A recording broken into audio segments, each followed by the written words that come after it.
Assalamu alaikum. Welcome back to another episode of Quran in English. My name is Ahmed, and I'm happy to take you through a new chapter. We're going through chapter 21, Surah Al Anbiya, the chapter of the prophets.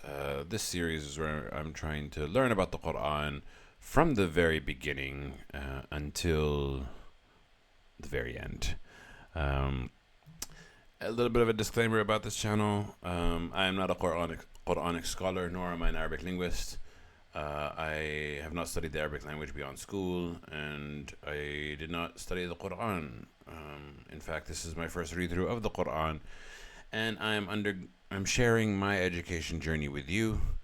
The purpose of what I'm doing is I'm trying to read, trying to see what I can understand, and I'm not claiming to be an authority. I love the Quran. I believe it to be the Word of God. I'm very excited and very interesting, and this process has really made me enjoy reading the Quran, which I think is beautiful. I first tried to speed read through it the first time, and it didn't make sense. It felt repetitive. I didn't understand. But at this rate that I'm reading, at the rate that I'm explaining, is the best way that I feel that I can have a good starting understanding of the Quran, and I'm very excited to do so. It's been fun. We've read some very interesting chapters. Oh, yes, actually, at the end of last chapter, Taha, we talked about prayer. The specific verse does not mention prayer. However, that is the only verse that I found in the Quran that indicates the 5 times in which we do pray, and it indicated them clearly. So I sent that verse to a few people that I discussed the Quran with. They did not like it. They're like, that's not about prayer. It's about tasbih or hamd. So bear in mind, people disagree with me. It's it's it's not exactly. I'm not everyone's cup of tea, but I'm trying my best to understand. And for me, it made sense, and I like it, and I appreciate it. So, yeah, that's enough of an intro before the episode. 2 minutes in, we're still in the Quran. Anyway, as we begin reading the Quran, we always say, أعوذ بالله من الشيطان الرجيم, بسم الله الرحمن الرحيم, and off we go. اقترب للناس حسابهم وهم في غفلة معرضون. The first thing that came to my mind is something very interesting. It says, approach for mankind their accounts. And we always get this feeling that the hour is coming, the time is near, the hour is now.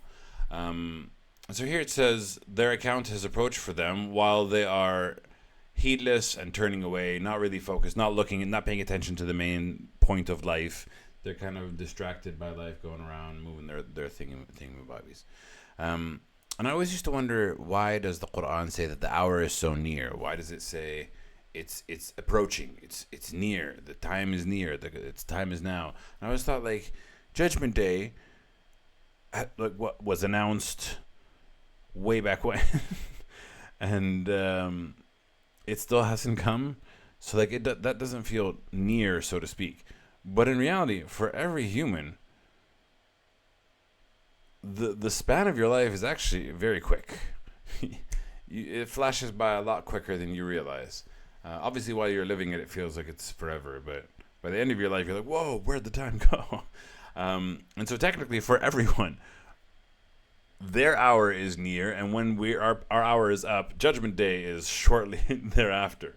So therefore, it is always true that the hour is near. It is always true that people's accounts are right around the corner. You think it's going to take a while. You never know when you get collected. But yeah, this verse is saying that the time for their accounts, their judgment has drawn near, and they're not paying attention, and they're turning away. But we've seen this time and time again. ما يأتيهم من ذكر من ربهم محدث إلا استمعوه وهم يلعبون. It does not come to them from any remembrance, reminder, word, mention, verses from their Lord. It doesn't come to them anew, except that they hear it. And it says while they're playing, which can mean that while they're listening to it jokingly. It can mean while they're playing with something else. It can mean when they're focused. Like either way, you can tell that they're not really. They hear the reminder of God. They hear people tell them, "Hey, by the way, God exists and God's real and God's there's the whole thing." But they're like, nah, I'm not. They're not focused. They're playing around. They're, not really paying attention. لاهية قلوبهم وأسروا النجوى الذين ظلموا هل هذا إلا بشر مثلكم أفتأتون السحر وأنتم تبصرون. Their hearts are distracted. They're not really focused. And they conceal in private conversation the ones that do wrong. They kind of talk amongst themselves in private. And they say, is this not a human being? Is it not just a human guy? Is this... And this here we are understanding. It's the chapter of the prophets. But this is talking about specifically the Prophet Muhammad. It doesn't mention it now, but they will mention the Quran in a couple of verses. That kind of lets us understand that this is talking about the Prophet Muhammad. But essentially the people saying, is he not just a guy? Ain't he just like all of you? He's human, right? And then they say, أَفَتَأْتُونَ السِّحْرَ وَأَنْتُمْ تُبْصِرُونَ. Do you approach magic while you see it? Here they've translated it to, would you fall for this witchcraft even though you can clearly see? Which I kind of understand the element of falling for it. Like approaching someone who's casting a spell is like falling for their illusion. I do kind of see the translation of would you fall for them. I think it kind of makes sense. And let's keep it at that. I was going to say a couple different explanations. Do you approach magic as it could be something else? But I think let's just keep it at, would you fall for this witchcraft even while you can clearly see? And essentially everyone's like, he's just a charlatan. Like it's just a magic trick. It's just, why are you falling for his charm? قال ربي يعلم القول في السماء والأرض وهو السميع العليم. When I first read this and I saw the word the prophet, which I told you it is about the Prophet Muhammad, peace be upon him, I was like, oh, it's very interesting that it said he said. Normally the Quran, when it talks to the prophet, it says say, it tells the prophet to say something. So I thought this was very interesting that it said, this is what he said. And I feel like when I was first reading this, that this could apply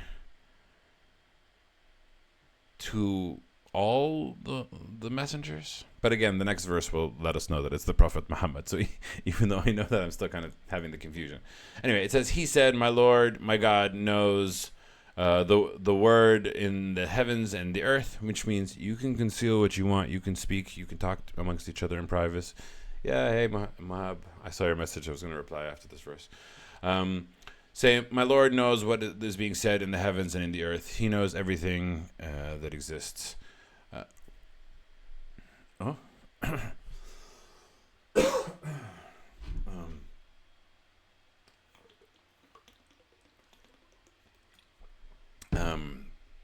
Sorry, there was something that was stuck in my throat. It felt like a hair or something. So he says he knows what's in the heavens and the earth. He knows what you're saying behind closed doors and whispering about him. He is the all-hearing and all-knowing. And I do feel like all of them could say this, but we'll see the next verse where it's talking about the Quran. بل قالوا أضغاث أحلام بل افتراه بل هو شاعر فليأتنا بآية كما أرسل الأولون. This is exactly why I think they're talking about the Prophet Muhammad, is specifically the word poet. Sure, Mahab. Yeah, so here it says, nay, they say that it's muddled dreams, that what he's producing is coming from dreams. He's having a dream, he's confused, he's having something relate to him through the dreams, and he's like, oh, wow, this is some... They're talking about the Quran, that what he's sharing is muddled dreams. And then they say, nay, he invented it. No, he made it up. No, first it's wild dreams. No, he invented it. No, he's a poet. So let him bring to us a sign like what was sent to the former, the ones who came from before.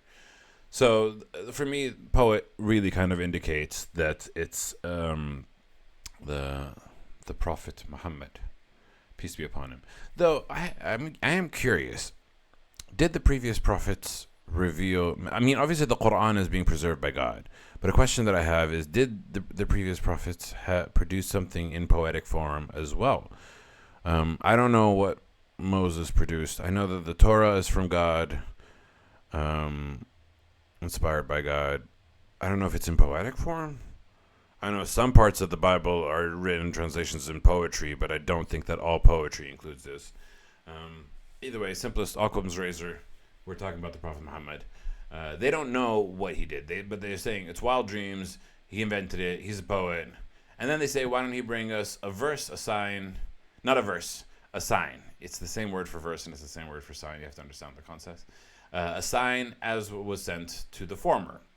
Now, what was sent to the former, to the former prophets from before?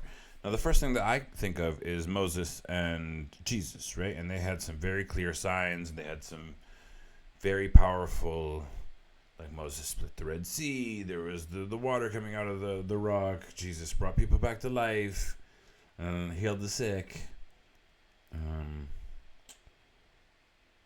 But I think the signs that they're talking about here are more the death and devastation and destruction. At least that's the context I understand it, based off of the next verse. ما آمنت قبلهم من قرية أهلكناها أفهم يؤمنون. Did not believe from before them any village which we destroyed. Any village that we destroyed did not believe from before them. And that's why I again, it doesn't say the words after receiving the sign, but I kind of understood that's what they're saying. Because they're saying, like, show us a sign. And then the first thing that says, any of the destroyed villages before did not believe. No. Yeah, okay. So after receiving the signs, I don't think the signs were the destruction, but I do think they were given signs. For instance, we know Saleh had the she-camel. And I expect all the prophets had some form of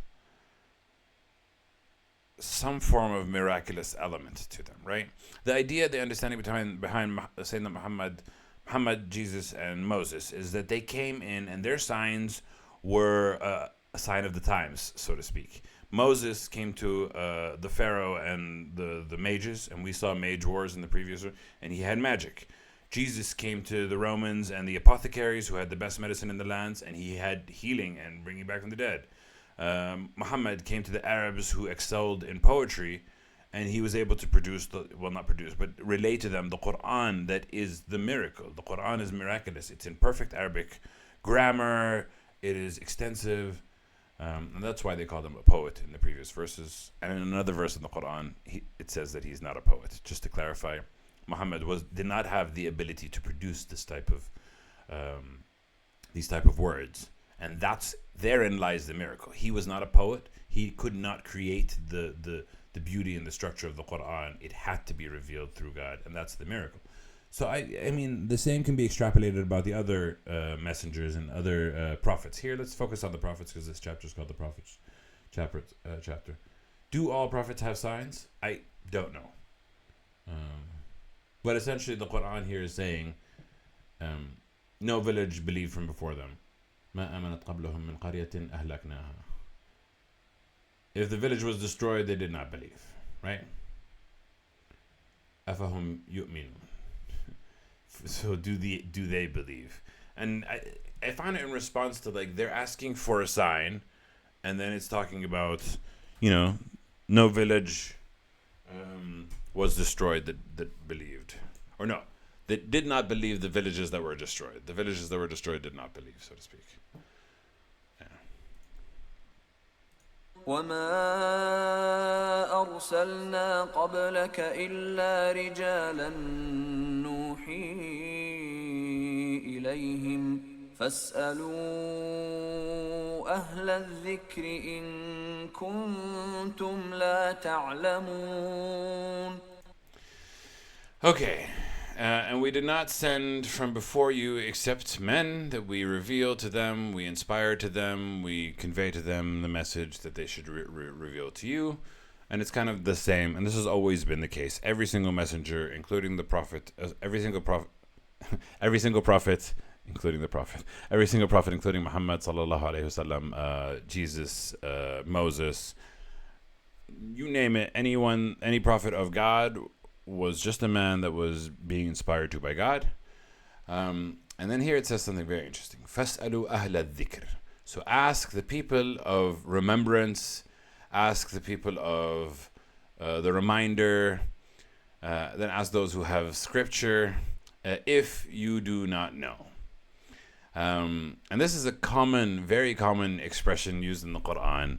And I believe I have a different perspective on what this means than what the traditional sense is. And the traditional sense is people go who have knowledge of the scriptures. Essentially, they're saying any scholars, that's who you should ask if you don't know. And people take that as an explanation of if there's something you don't understand in the Quran, then you have to go to people who have studied it in order to get the right answer. And I don't think that's accurate. Which again, spicy topic. We're not going to mention what we're not looking at. But I think in a way it is the people that are studying the history and studying what we remember. It's kind of talking more about the historians than it is about the scholars. It's not talking about those who sit and analyze, but those who memorize or who tell the stories of old, right? Because, I mean, the first part of this verse is talking about everyone that was sent for before was just men that we revealed to them. A part of me I had a different idea about أسأل أهل الذكر. What does أهل الذكر mean? Does it mean every scholar? Does it mean the ultimate scholars? Does it mean a specific school of scholars? How do you know who the أهل الذكر is? So I thought maybe the Quran was going to be referring to them in a different kind of concept, in a different kind of way, like there's a specific subset of people. But I think they're just simply historians. But again, I'm learning through the Quran. I'm sure this verse will come up in multiple times, and I'm sure I'll have multiple different understandings of it. But it says, ask the people of the reminder, ask the people of remembrance, if you do not know. And what do you not know? The men that were revealed to them, they were just men that were revealed to. Which I feel like, I mean, those who have knowledge of the scriptures, I think makes a lot of sense, right? Those who studied the scriptures, those who, like, from Jewish scriptures, from Christian scriptures, even from Muslim scriptures, like, they're kind of like what has been said in the past. I still don't take it as scholars are the key. I don't see that this means scholars, but I think of the minority of people that does not see that. But yeah, let's not spend too much time on this topic, because it's a point of contention. وما جعلناهم جسدا لا يأكلون الطعام وما كانوا خالدين. And very clearly, these prophets, we did not make them their bodies that they do not eat.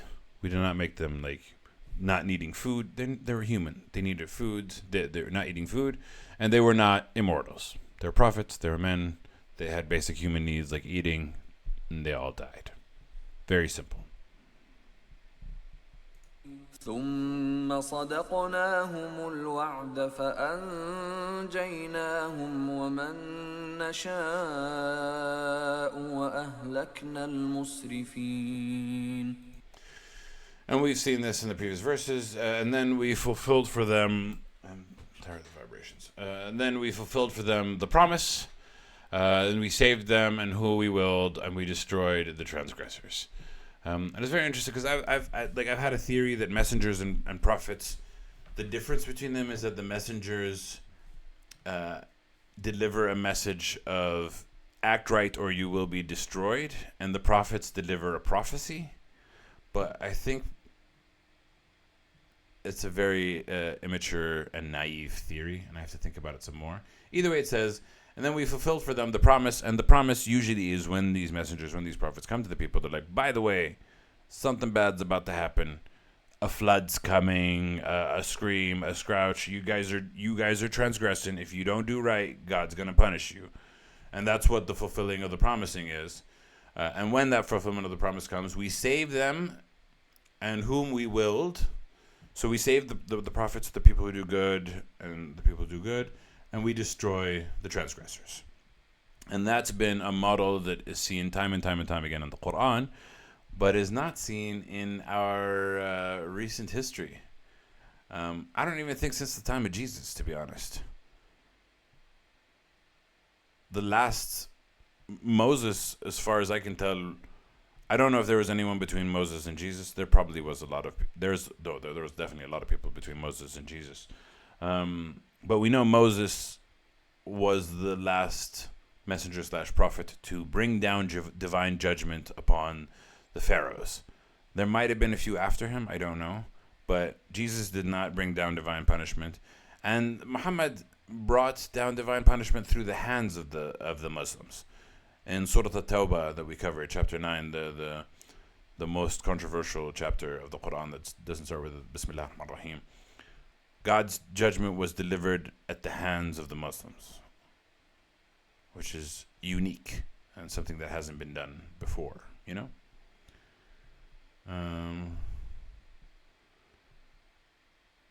But the reason why I brought that up is because since the time of Jesus, so let's say 2,000 years ago, we haven't seen God destroying the transgressors, or we have not heard about them, right? I don't think that there have been any specific, maybe there have been, I don't know, but we haven't heard about them, right? So from our perspective, where is God's divine punishment? Is that done? I don't think it's done. I think there's more of it to come, and I think that's why the Quran talks about it so often, because it's not just talking about it, oh, it's in the past and now it's a new world. No, I think it's talking about it because like it can happen, and it will happen, I imagine. لقد أنزلنا إليكم كتابا فيه ذكركم أفلا تعقلون. Indeed, we sent down to you a book. In it is your mention. Then will you not use your reason? Now, this is a very interesting expression. We sent down a book, which we kind of understand it to be the Quran. But again, when we see the word book, it is comprised of multiple things. It can also include the Torah, the Zabur, David's Psalms, and the Injil. And it says, in it is your mention. In it is here, and I read some of the Fasir. It said glory or honor. That's how they kind of translate it for you. But I'm like, that's not the word that's being used. Dhikrukum. Dhikr is very important. Dhikr is the remembrance. The dhikr is the reminder. Dhikr can sometimes mean the Quran, can sometimes mean, like, it's a very specific, unique key word. And here it's saying dhikrukum, as in the reminder, the mention, the something of you. I just find it very interesting. I don't think the explanation that it is glory or honor makes any sense. I don't see it. لَقَدْ أَنزَلْنَا إِلَيْكُمْ كِتَابًا فِيهِ ذِكْرُكُمْ. Maybe the explanation is that if you follow the book, then you will have honor. It's a very far-fetched explanation that does not sit right with me at all. أَفَلَا تَعْقِلُونَ. But the fact that the mention is a lot of the times there, I think is very interesting. It could be also talking about the mention and the remembrance of the people of around the time of the Prophet Muhammad, that their story is revealed in the Quran. I'm not sure. I don't fully understand it, but I'm just saying that glory and honor, just I don't get it. أَفَلَا تَعْقِلُونَ. Then do you not understand? No, I do not. Astaghfirullah al-Azim. وكم قصمنا من قرية كانت ظالمة وأنشأنا بعدها قوما آخرين. and how we have shattered from a village, a town that was unjust, and we produced after it another people that are there. And this is exactly what I said. The Quran's full of stories of people acting poorly, God sends down punishment, and then other people come and take their place. Reset. Noah's flood, the reset on a hard level across the whole world. But we see this time and time and time again. See it metaphorically, not literally, obviously. But فلما أحسوا بأسنا إذا هم منها يركضون. So when they perceived our torment, then they are fleeing from it. Behold, behold? Behold's a strong word. Then they started fleeing from it. Behold's just such a strong word. But essentially, when the societies were wrong, they're about to torment them. When the people, the wrongdoers, are like, "Uh-oh, the torment's coming," they wanted to run, but as they're running, they were told, لا تركضوا وارجعوا إلى ما أترفتم فيه ومساكنكم لعلكم تسألون.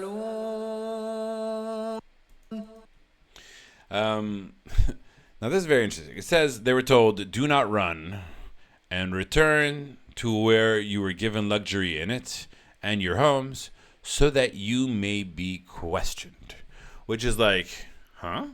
Question mark? Because it's like, who's saying this? And if they are fleeing from their homes, are they able to listen rationally? The one thing that I would imagine is that this is some form of command or instruction or something given by God or an angel, for example, something that would be more terrifying for them than the torment that they're suffering. And essentially they're told, no, go back, get your suffering. You're going to be asked right where you are. That makes a bit more sense, because who's going to be telling them as they're running away from the torment of God, don't run and go back to your homes? And who would they listen to? A human who tells them, no, go back to the suffering so that you may be questioned? I cannot imagine anyone who's terrified to listen to any human, but I can imagine if they're being commanded, do not run and return, then they would do so, which kind of has a lot of severe implications. But it's also an interesting way of how God would ensure that the transgressors suffer the punishment. For example, the perfect story that comes up to mind is the wife of Lut. Technically, Lut and his family escaped at night before the judgment, because they were told by God, people, they've gone too far. We're going to destroy them. Take your family and get out. And she turned back, right?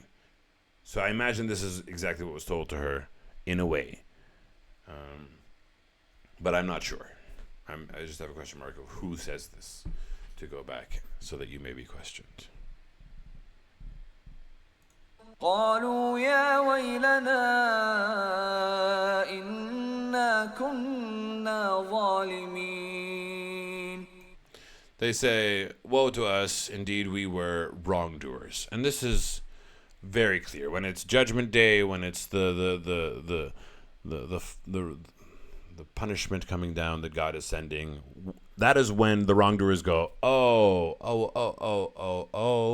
we messed up. And it's too late. At that point, if you're seeing God's judgment, it's too late. Wrap it up. Ain't nothing to see, ain't nothing to hear. You're screwed. فما زالت تلك دعواهم حتى جعلناهم حصيدا خامدين. فما زالت تلك دعواهم. Oh, their cries did not cease. Their cries of, oh, woe to us, we are wrongdoers, we are wrongdoers. They keep saying we're wrongdoers, we messed up, we're wrong, we did wrong, we're kind of in a way we're sorry, until we have made them reaped and extinct. They keep saying it until they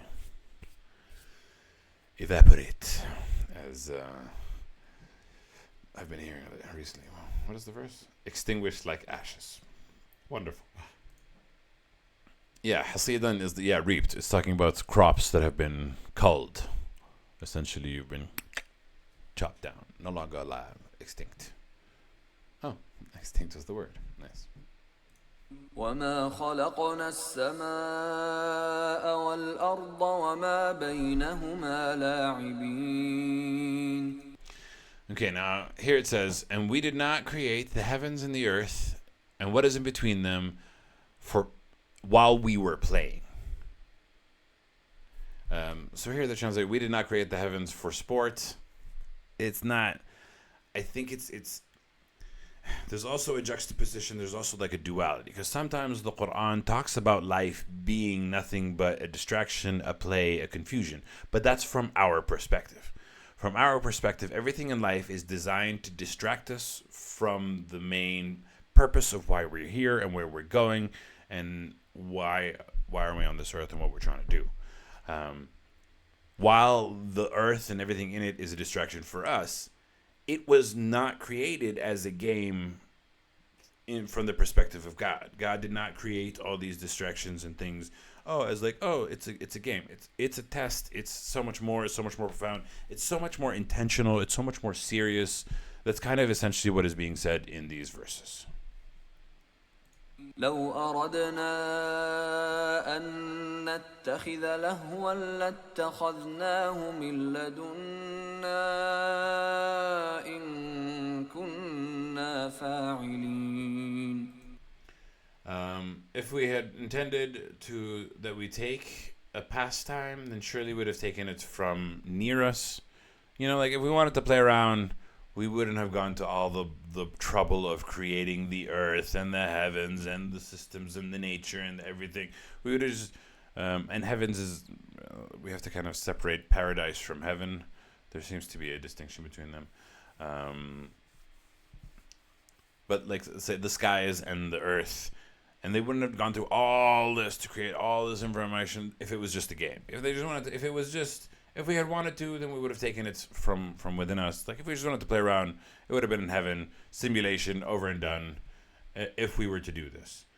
If it had been our will, we would have taken some amusement. We could have, if we had taken it as a pastime, if we had taken it as a game, as a distraction, we would have done it around us. We wouldn't have gone through the whole creation and humanity and earth and something so distinct from the heaven. And it's much more involved. And the fact that we're in this world is an indication of how kind of serious it is. It's very interesting. بل نقذف بالحق على الباطل فيدمغه فإذا هو زاهق ولكم الويل مما تصفون. Nay, we hurl the truth against the falsehood, which I love that expression. So it breaks his head, and behold, it is vanishing. And I love that. The truth shall set you free, but it's more like someone's going to say a lie, and if you say the truth is going to destroy the lie. And there's kind of a power to that, and especially in the world of today, especially in the world of AI creating fake news and fake articles and fake concepts, and then you have, of course, politicians shouting from the rooftop whatever they feel like, and people believing it as if it's true and believing it as if it's fact. Is very difficult to understand what to believe. But the truth shall set you free is a very powerful statement. And the Quran is saying, we hurl truth against falsehood, leaving it crushed, breaking its head. Yeah, I kind of understand that. And behold how it's vanishing. It's a very powerful visual and the power of truth. And for you, woe to be for what you describe. Destruction isn't the right word. Woe is the right word, because it's the same word, wail. We've been translating wail for woe throughout. وَيْلٌ وَلَكُمْ الْوَيْلُ مِمَّا تَصِفُونَ. Woe to you for what you describe. And woe to you can sometimes mean that, you're about to get destroyed. What are they describing? Here they make the claim that God has a partner in children, which I'm like, that's not really being said in these verses, but it's being said in the next couple of verses.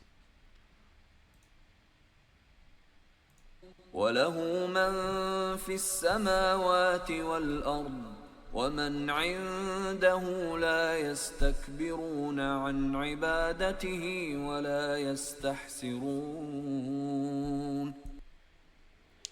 And to him belongs what is in the heavens and the earth, and those who are near him, they are not too arrogant to worship him, and nor do they tire. To God belongs the heavens and the earth, and those nearest to him are not too proud to worship him, nor do they tire. Now, an understanding can be about this is that this is talking about the angels, because the angels are close to God.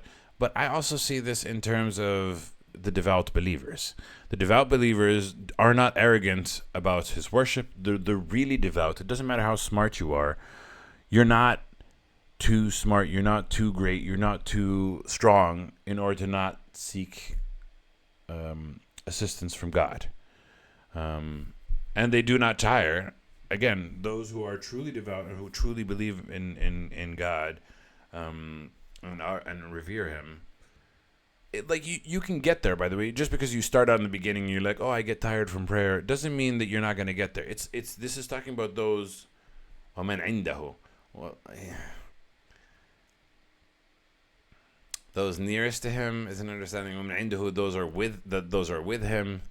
It might be the angels, but I still felt like some humans are near to God in that sense that they've been worshiping and they've been praying. And I'm feeling myself getting nearer to God as time passes by. I'm praying as often as I can. I've been very good at prayer recently.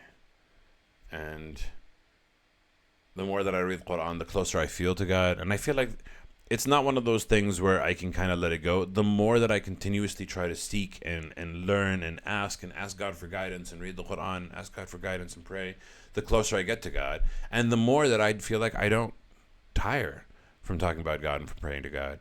Not that I'm saying that I am this, but I'm trying at least this is my goal. I don't want to be arrogant. I always want to worship him, and I don't want to tire of worshiping him.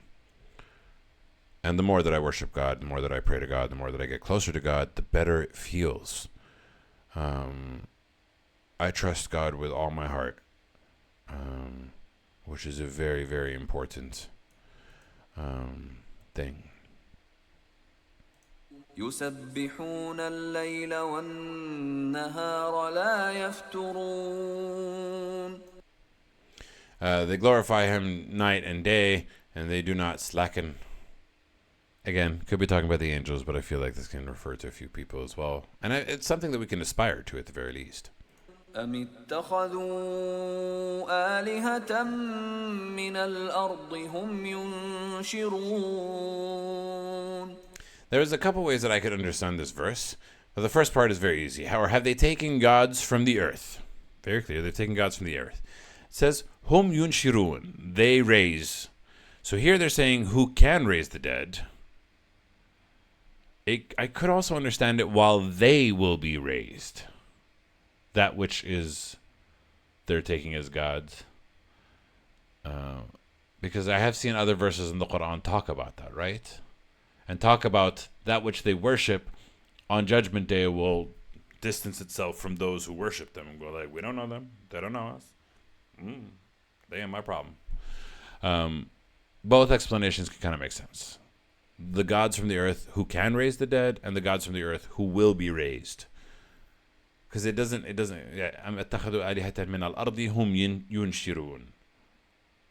they raise. Maybe it talks about them raising the idea of that which they worship.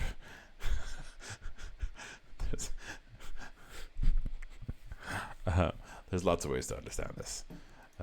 It's very interesting. But either way, do they take other gods in the earth? And it explains why there couldn't be other gods. لو كان فيهما آلهة إلا الله لفسدتا فسبحان الله رب العرش عما يصفون. If there were in both of them gods, لو كان فيهما, if it was in both of them, the heaven and the earth. Oh, in both of them? Why did it only mention the earth? I would expect it. The night and day was mentioned. No, but that's not. لو كان فيهما آلهة. In both of them. I mean, the first thing that I thought of was the heaven and the earth, but the previous verse just talks about the earth. أم اتخذوا آلهة من الأرض هم ينشرون لو كان فيهما آلهة إلا الله لفسدتها. And here they've translated it to the heavens and the earth. They should have been corrupted. But I just find it strange that it just jumped into both of them without saying what it just mentioned, the earth. Obviously, it makes sense that it's the earth and the heavens. But the heavens is often referred to as multiple heavens. Yeah. Anyway, let's just explain what the verse says. If there was in both of them gods except God, then they surely would have been ruined. They would have been corrupted. Had there been other gods beside God, there would have been corruption. فسبحان الله رب العرش عما يصفون. Glorified be to God, the Lord of the throne, above what they attribute. God is above what they claim that there are other gods. Whether they raise the dead or will be raised is a separate story. لا يسأل عما يفعل وهم يسألون. Will not be questioned about. Okay, God will not be questioned about what He does. But they will be questioned. And I found this to be very interesting. When I first came into reading the Quran, this is kind of one of the things that I struggled with. But I also struggled with this when I was more arrogant, and when I was, ironically, me reading the Quran, trying to understand it on my own way is a form of arrogance. But like, still, when I was more arrogant than I am now, if you could imagine it. I struggled with the idea that God will not be questioned, but we will be questioned, and that you have to always trust God.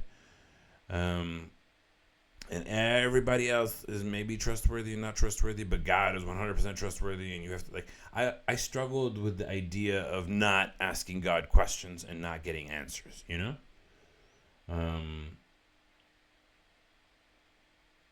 But now my attitude has shifted, and I only trust God. I don't even trust myself as much as I trust God. I used to trust myself 100% because I'm like, I've been by my side. I'm doing my best. I'm, giving it the best that I can. So I trust that I'm going to give it my best go at every opportunity. But now I don't trust myself in the sense that sometimes I'll go like, yeah, what if I make a mistake? What if I have a lapse in judgment? What if I'm confused? What if I'm this? So, whereas the one thing that I trust 100% is God. And the only thing that I trust 100% is God. And it really took a shift in faith in order for me to appreciate a statement such as being said no. I definitely struggled for a long time giving God that full trust, right? It's also because I didn't really understand God. I feel like I understand God a lot better than what I used to before. But does anyone really know what God is? I mean, we have a lot of descriptors. But the point of the verse is God will not be asked about what He does, but they will be asked. The gods, the entities, the people, everybody will be asked. Will all be questioned. And here is where we talk about them taking God taking a son, for example, which we referenced a couple verses ago.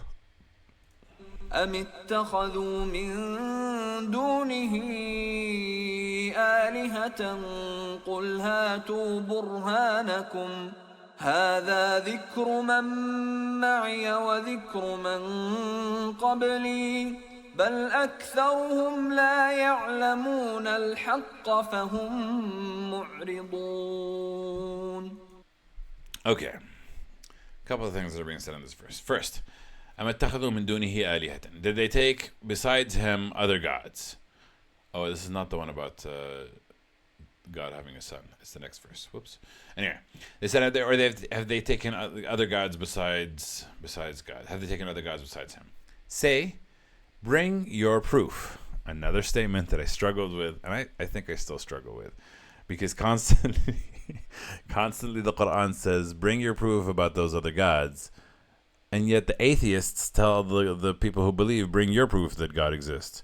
I struggle with the look at the stars in the sky to see God, because I did not see God in the stars in the sky. It only took a personal, relatable spiritual experience in order for me to open my eyes and ears and finally hear. And once I opened my eyes and ears, then I could see that there was God. But I needed to have the transformation within in order to believe. So if an atheist said, bring your proof that God exists, I'd be like, I don't know what to show you. I could tell you that the Quran is miraculous, but you're not going to believe me. And if you don't believe me, then there's no point in you reading it, because you read it, you're just not going to be appreciating it, right? You're not going to see the beauty, because that's what happened to me, right? I read the Quran before, and I was like, I don't know, I didn't get it, I didn't understand. So I always struggle with, say, give us your proof for the other gods, because what's the proof? Anyway. No. In this statement, the proof is the reminder, the Quran, aka. This dhikr, هذا ذكر من معي وذكر من قبلي. This is why I'm saying this, like dhikr sometimes means a reminder. This is a reminder for those who are with me, and a reminder I didn't understand for those who were before me. Because he's saying هذا, which is this, which we understand it to be the Quran. Here's the Quran. The reminder for those with me makes sense. وَذِكْرُ مَنْ قَبْلِي, and a remembrance of those from before me. Even though it's the same words, I think it means different things, because I don't think the Quran was used to remind the people from before. But let's see what this verse, the little footnote says. The Prophet is ordered to challenge the pagans to produce logical scriptural proofs for the existence of other gods besides Allah. The verses then argue if there's more than one God, different gods would have fought among themselves for domination. The whole universe would have been ruined. That was in the previous verse. The Quran, the Torah, and the Gospel are all in agreement there is only one God. Yeah, this footnote does not answer the question of وَذِكْرُ مَنْ قَبْلِي, and a reminder for those before me. It doesn't make sense that the Quran is a reminder for those before the Prophet, because the Quran came to the Prophet, and the people from before the Prophet don't have the Quran, therefore it cannot be a reminder for them. But the way that I understood it, وَذِكْرُ مِنْ قَبْلِي, and a remembrance of those from before me. Because dhikr, that's the power of the word dhikr. Dhikr can be the word reminder, because it's something that it's reminding you, the people around you, reminding you of the stories of old, and it is a reminder about what they did, right? It's a reference for the people around, something that and also we can kind of take it from the concept of dhikr being a remembrance, and saying the words, and saying God's names, and saying all these things that you can actively say, and things that you can remember. I believe it's using the double meanings of the word dhikr, not the same meaning of the word dhikr, because the idea that the Quran is a reminder for those from before the Prophet doesn't make sense to me. I hope that makes clear to you. But again, what do I know, right? بل أكثرهم لا يعلمون الحق. Sorry, I was just reading in Arabic. Sometimes you forget to translate. But most of them do not know the truth. So they are averse. So they turn away. And that used to be me. That's exactly what I was talking about. When I didn't know the truth, when I didn't know that the Quran was the word of God, when I could not validate it, I turned away. I didn't look. And that's why I struggle with bring your proof. What is the proof that we show to the atheists? Yeah. It's just something that I've always struggled. And if you have a different perspective on it, please feel free to drop a comment. I'd love to learn. وما أرسلنا من قبلك من رسول إلا نوحي إليه أنه لا إله إلا أنا فاعبدون. So earlier in the chapter, I said that I wasn't sure. I thought messengers come and deliver the message, and then destruction comes and prophets deliver a prophecy. And I said, oh, but this chapter is about the prophets. Therefore, this verse might be talking about the prophets. Not all verses in the chapter of the prophets are talking about the prophets, and here is the prime example. And we did not send from before you except a messenger, except a messenger that we reveal, we inspire, we tell them to him that there is no God but me, no God but I, so worship me. All the messengers, all the prophets, one message, there's only one God, worship only God. Very clear, very, very sweet. So that's why if we go back a few verses where it was talking about the death and destruction coming to cities, very well could have been talking about the messengers. And there is an overlap. Some messengers are prophets, some are just prophets, and some are just messengers, the way that I understand it. But anyone, in order for them to be a prophet, had to have a prophethood, a prophecy, something to tell them what is coming. Anyone who is a messenger has to have a message, and usually the message is you about to get some God's divine punishment if you don't act right. وقالوا اتخذ الرحمن ولدا سبحانه بل عباد مكرمون. They said, the most gracious, the most merciful has taken a son, glory be to him. Nay, they're only slaves that are honored, his honored slaves.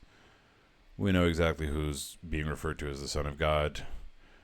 And don't see the word slaves as if it's in a negative connotation. The Quran calls us all slaves. Every single human on this planet is a slave to God, in the sense that we belong to God, right? Inna lillahi wa inna ilayhi raji'un. We belong to God, and to him we shall return. That's the concept of slave. And most people have a negative connotation with the word slave, because when a human owns another slave, then it's a terrible thing. But when God owns us, it's a very normal thing. So it's not to disrespect Jesus in any way, to call him a slave. Muhammad was also called the same word, abd, slave. Some people prefer the term servant over slave, but either way, it's not being disrespectful by calling Jesus this word. I'm not calling you, that word. It's not about disrespect. It's about his. Yeah, and it says honored in the next verse. It's the honorable slaves also sounds like a wonderful mix of words to say in a row. لا يسبقونه بالقول وهم بأمره يعملون. They do not precede him in a word, and by his command they act. Who do not speak until he has spoken, and only acting by his command. Yeah, all the. It's interesting that it says multiple slaves when it's saying when God has taken a son. In fact, those angels are his offered on the servants. Then, what? Why? The most compassionate has taken an offspring, but specifically the word is a son. Why are we talking about some pagans claim that the angels are Allah's daughters? I think because it's translating, nay, they are slaves that are honored. They do not precede him with words, and they are by his command acting.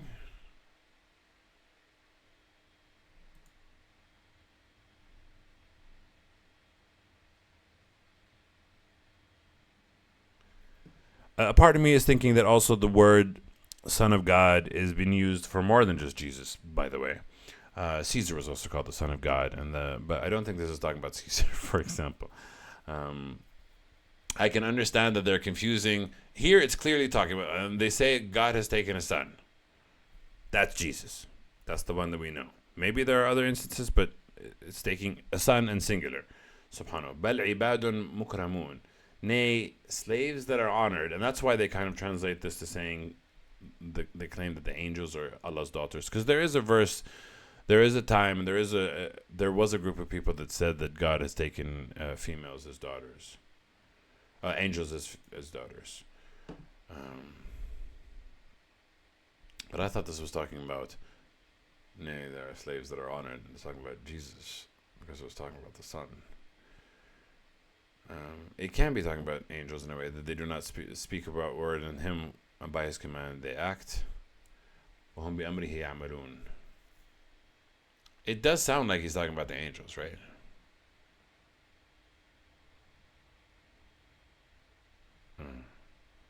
But I feel like there's a little bit of confusion. There's something missing here, in my opinion. يعلم ما بين أيديهم وما خلفهم ولا يشفعون إلا لمن ارتضى وهم من خشيته مشفقون. I mean, we can kind of, yeah. And it applies to the angels, but it also kind of applies to the messengers or prophets, right? That they do not precede Him with a word, and by His command they act. The messengers and prophets also kind of do that. It could be the angels, and they're all slaves that are honored. They do not speed Him in a word. They act by His command, and He knows what is before them and what is behind them. And again, we were talking about chronology. We assume it's talking about chronologically speaking, and they do not intercede except for whomever He approves, and they are in awe of Him. Standing in awe. They are humble and they're standing in awe. Which again, it could be talking about the angels. I'm not denying that it talks about the angels, because intercession is an interesting word. We've covered it multiple times in the Quran. God decides who can intercede on somebody else's behalf. It could be an angel. It could be even a messenger. It could be a prophet. So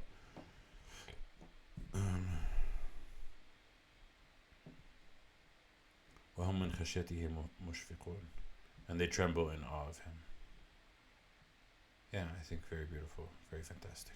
Yeah, so we haven't gotten into the specific stories of the prophets, but we've kind of set the scene. We're talking about belief. We're talking about messengers. We're talking about prophets. We're talking about. We're getting there.